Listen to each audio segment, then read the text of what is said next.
جیسے ہمارے بھولے بھالے مسلمان عرب جاتے ہیں، دبئی جاتے ہیں، قطر جاتے ہیں، کہیں جاتے ہیں، کویت جاتے ہیں، وہاں دیکھتے ہیں آدمی سب ننگے سر نماز پڑھتے ہیں.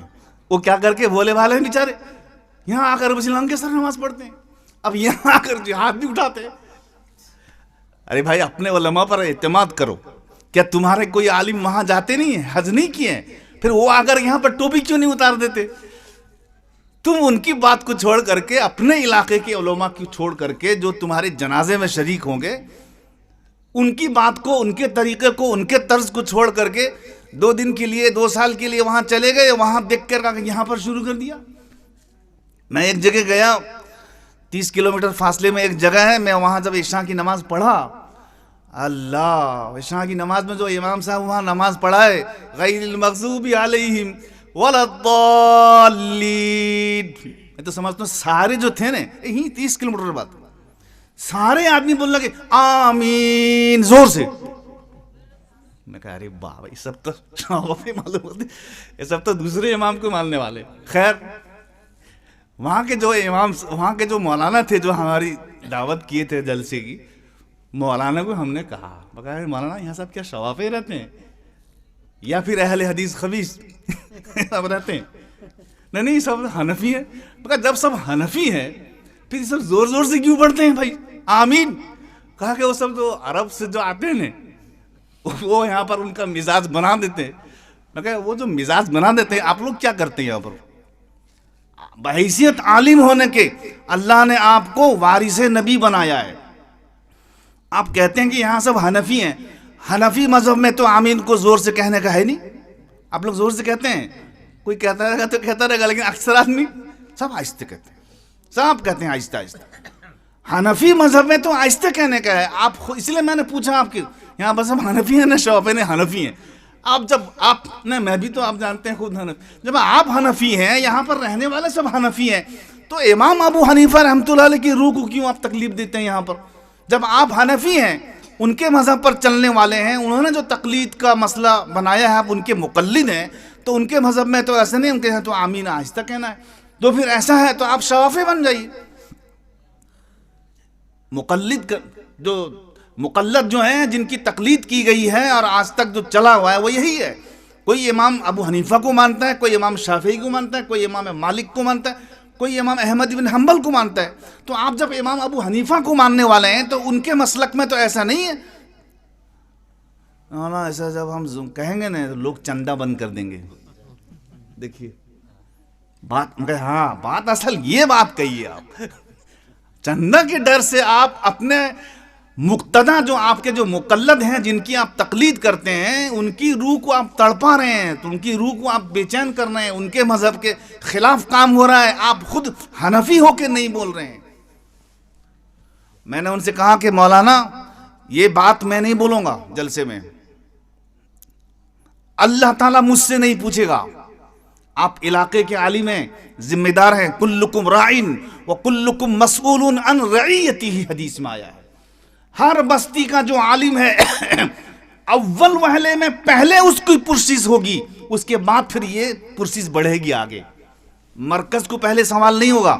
آپ کے کسمبی بستی میں اگر کوئی غیر شرعی کام ہو، پہلے مرکز کو نہیں پوچھا ہوگا. اللہ تعالیٰ پہلے پوچھیں گے کسمبی کے علماء کو. تم لوگ کیا کرتے تھے علماء بیٹھ کے یہاں پر؟ کسمبی والوں کو پہلے پوچھ، کسمبی کے علماء کو. اس کے بعد مرکز کو. مرکز تم ہی نزدیک تھے، تم نے خبر پائی، تم کیوں نہیں ایکشن لیے اس کے اوپر؟ اللہ تعالیٰ وہاں پوچھیں گے. مگر اول محلے میں بستی کا عالم گرفت میں آئے گا. عالم کی پکڑ بہت سخت ہے. عوام تو نکل جائے گی دامن کسی کے پکڑ کر کے، لیکن عالم نہیں نکل سکے گا. بہت مشکل ہے. جتنے فضائل بھی عالم کے ہیں نا، جس طرح سے اللہ نے ان کے اوپر انعامات کیے ہیں، ویسی پکڑ بھی ہے. اللہ تعالیٰ اگر پکڑیں گے تو پھر بہت مشکل ہے نکلنا. تو بہرکیف حضرت جبریل امین کو اللہ تبارک و تعالیٰ نے، میں یہ کہہ رہا تھا کہ اب آپ بتائیے، نیا نبی تو اور کوئی آئے گا نہیں. جو آئیں گے پرانے نبی، وہ بھی ہماری شریعت کے مطابق چلنے والے آئیں گے. حضرت عیسیٰ علیہ السلام جو آئیں گے قیامت کے دن، وہ بھی امت محمدیہ کا ایک فرد بن کے آئیں گے. اپنی نبوت کو نہیں چلائیں گے. وہ امت فرد بنیں گے نا ہماری، وہ بھی محمد صلی اللہ علیہ وسلم کی امتی تو اب جب کوئی نیا نبی نہیں آئے گا تو جبریل امین علیہ الصلوۃ والتسلیم جس مقصد کے لیے آیا کرتے تھے اب وہ مقصد ہی نہیں رہا. اب وہ آئیں گے یا آ رہے ہیں ابھی بھی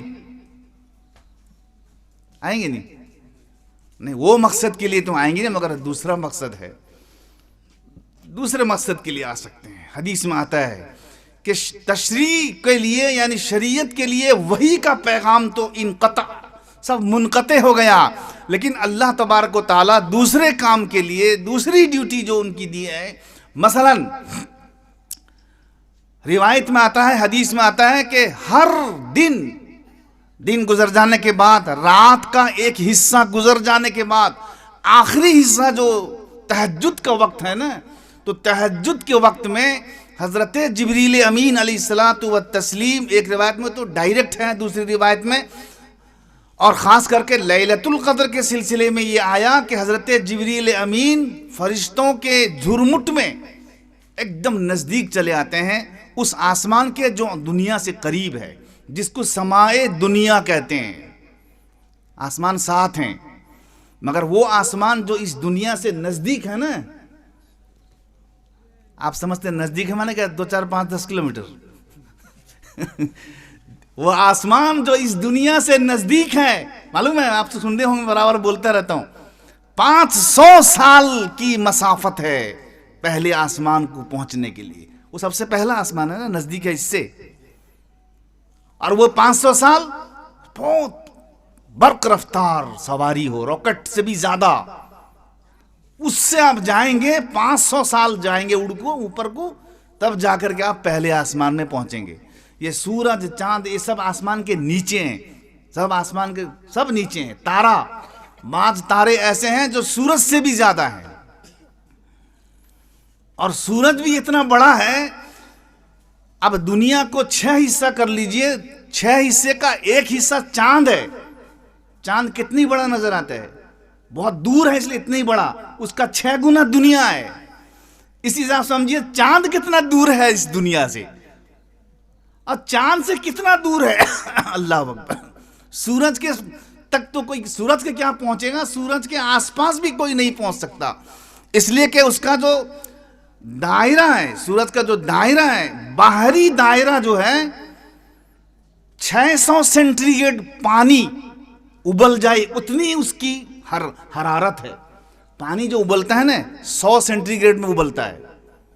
اب جو ہانڈی کے نیچے، پتیلی کے نیچے آگ جلاتے ہیں، فوراً پانی ابلنا شروع ہو جاتا ہے.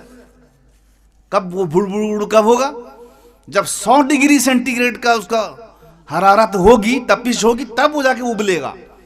اور سورج کا جو ظاہری حصہ ہے وہ 600 سینٹی گریڈ کی حرارت ہے اس کے اندر، بھلا وہاں تک کوئی پہنچ سکے گا؟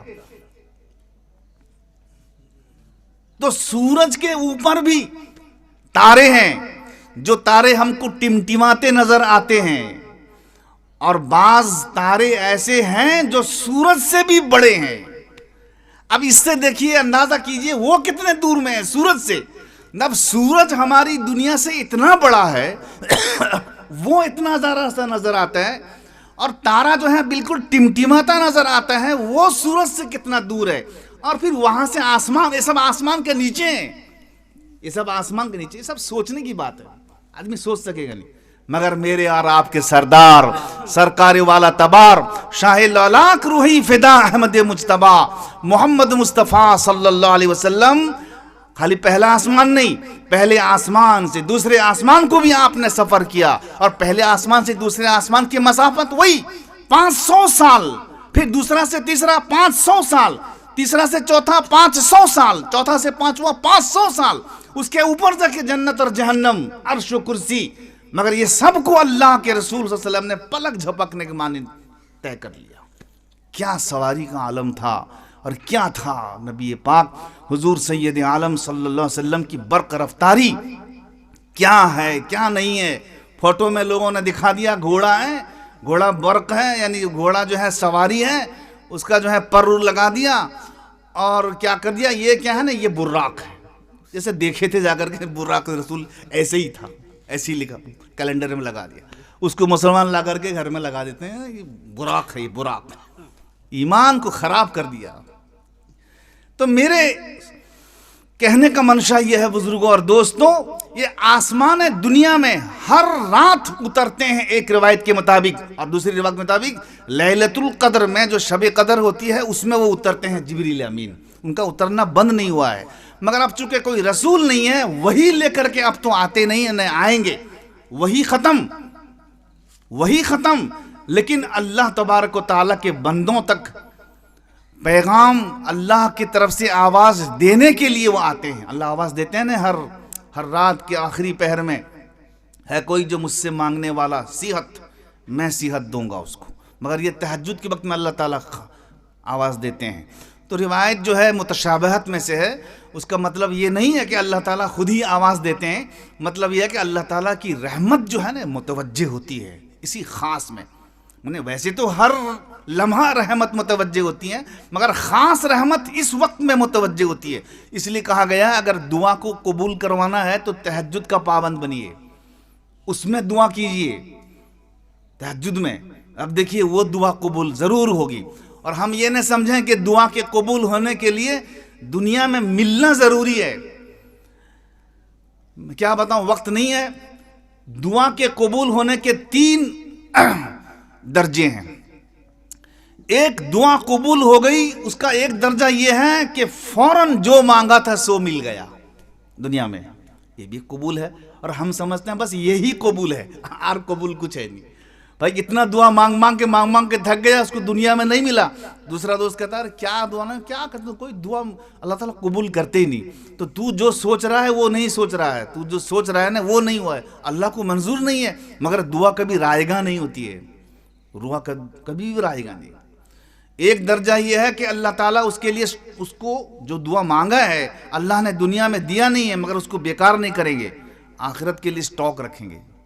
جب بندہ آخرت میں جائے گا وہاں دیکھے گا کہ میں جو دعا مانگتا تھا، میں سمجھتا تھا میری دعا قبول ہوئی نہیں، یہاں اگر دیکھتا ہوں اتنا بڑا ثواب ہے اتنا، تو وہ وہاں تمنا کرے گا اے کاش دنیا میں میری کوئی ایک دعا بھی قبول نہیں ہوئی ہوتی تو بڑا اچھا رہتا، مگر وہاں کیا، وہ تو دنیا، وہ تو آخرت ہے، وہاں تو کوئی تمنا کام نہیں۔ ایک درجہ اس کا یہ ہے دعا کے قبول ہونے کا۔ دوسرا درجہ دعا کے قبول ہونے کا یہ ہے کہ جو مانگا تھا وہ نہیں ملا، اس سے اچھا مل گیا، تو بندہ سوچتا ہے کہ میں تو مانگتا تھا کہ مجھے کوئی ہیرو ہونڈا دے دے، مگر اللہ نے اس کے لیے جو ہے دوسرا کچھ دے دیا، 4 چکیا، وہ یہ سمجھ میں تو مانگا تھا ہیرو ہونڈا۔ ایک سیٹ صاحب تھے نا، وہ دعا مانگ رہے تھے مسجد میں آ کر کے اللہ 5 لاکھ دے دے، اے اللہ 5 لاکھ دے دے، دوسرا ایک آدمی غریب آدمی پڑا تھا، اے اللہ میرا 1000 دے دے، 1000 کافی ہے، تو اس نے جیب سے نکالا، کہا کہ لے تیرا 1000، بھاگے پہلے یہاں سے، اللہ کی عادت کو خراب کرتا ہے، میں 5 لاکھ مانتا ہوں، یہ 1000 تے پہلے لے لیا، تو اس نے کہا اگر تمہارا بنا نہ میرا تو بن گیا بھائی، میرا تو 1000 بن گیا، کوئی بات سمجھا کہ نہیں۔ تو یہ اللہ تبارک و تعالیٰ نے جو رحم اور کرم فرمایا ہے اس کو ہم شمار کر ہی نہیں سکتے ہیں۔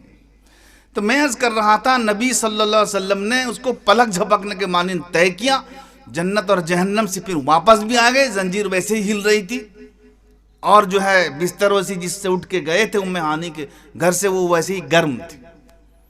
تو مفسرین نے لکھا کہ اللہ تعالیٰ نے نظام کو ٹھپ کر دیا، دنیاوی جو نظام تھا چلتا ہے نا، سورج چلتا ہے، سورج کبھی لیٹ کرتا ہے اٹھنے میں، جیسے آپ لوگ لیٹ کر دیتے ہیں اٹھنے میں، کبھی کبھی سورج کبھی طلوع ہونے میں لیٹ کرے گا نہیں، اللہ تعالیٰ نے اس کو نہیں، جس دن لیٹ کرے گا اس دن قیامت آ جائے گی، وہ ایسا لیٹ ہوگا کہ طلوع ہوگا ہی نہیں، یا پھر طلوع ہوگا تو دوسری طرف سے ہوگا، ابھی مشرق کی طرف سے طلوع ہو رہا ہے، پورب کی طرف سے، اللہ کا حکم ہوا کہ تو مغرب کی طرف سے طلوع ہو، قیامت کی علامت ہے۔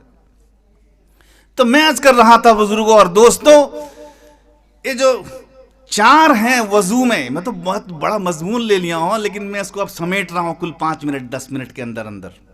یہ جو 4 اعضاء ہیں ان کا دھونا فرض ہے، باقی جو سب چیزیں ہیں وہ سنت ہے، کوئی مستحب ہے، یہ سب چیزیں ہیں، تو وہ کلی کرنا، ناک میں پانی ڈالنا، مسواک کرنا، یہ سب وضو کے فرائض میں سے نہیں، یہ سب وضو کے سنن میں سے ہیں۔ اگر آدمی اس پر عمل کرے گا وضو میں، سنت پر کے اوپر عمل کرے گا تو اس کا وضو اچھا بنے گا۔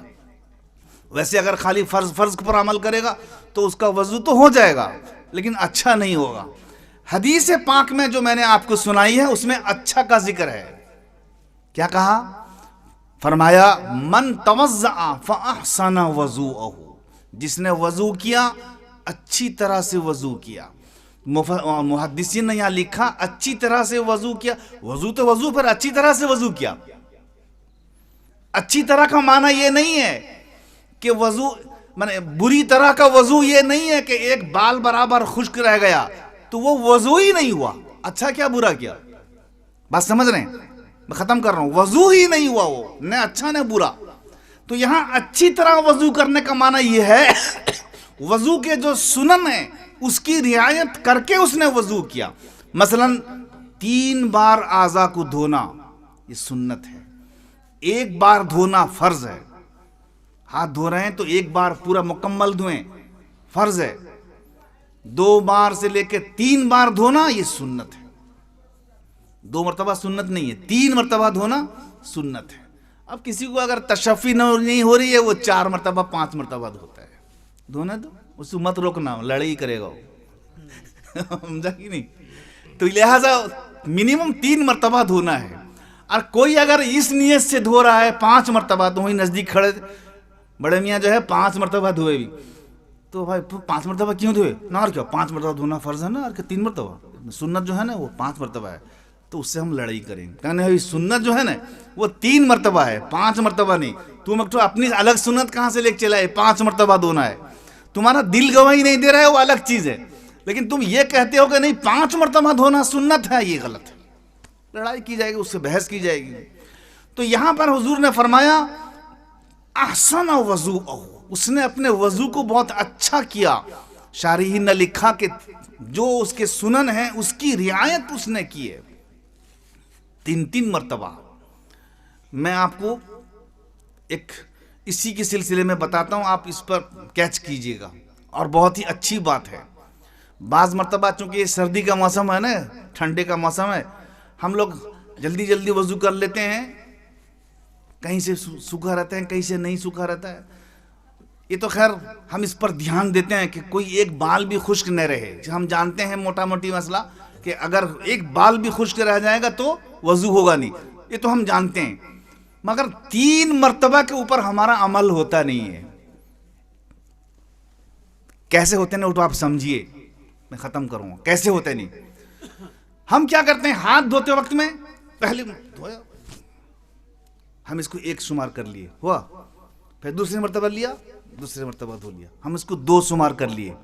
پھر تیسری مرتبہ لیا، مار دیا، 3 شمار کر لیے. لیکن حقیقت میں وہ ہوا 1. ارے یہ کیسے؟ تو عجیب بات ہے، 1 کیسے ہوا؟ آپ مجھے بتائیں 1 مرتبہ دھونا کب ہوگا؟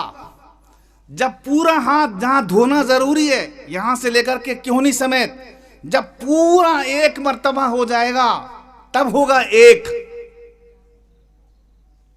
بات سمجھ نہیں آ رہی ہے؟ ہم پہلی مرتبہ کیا کریں، ایسا لیے مار دیے، کہیں بھیگا کہیں نہیں. اب آئے سمجھ میں، اب ہنسی آ رہی ہے. بات سمجھ رہے ہیں؟ اب ہنسی آ رہی ہے. پہلے جو مرتبہ لیا ایسا مار دیا، 1 مرتبہ پورا دھو دیے، کہیں پر سوکھا رہے گا، یہاں تو ضرور سوکھا رہے گا.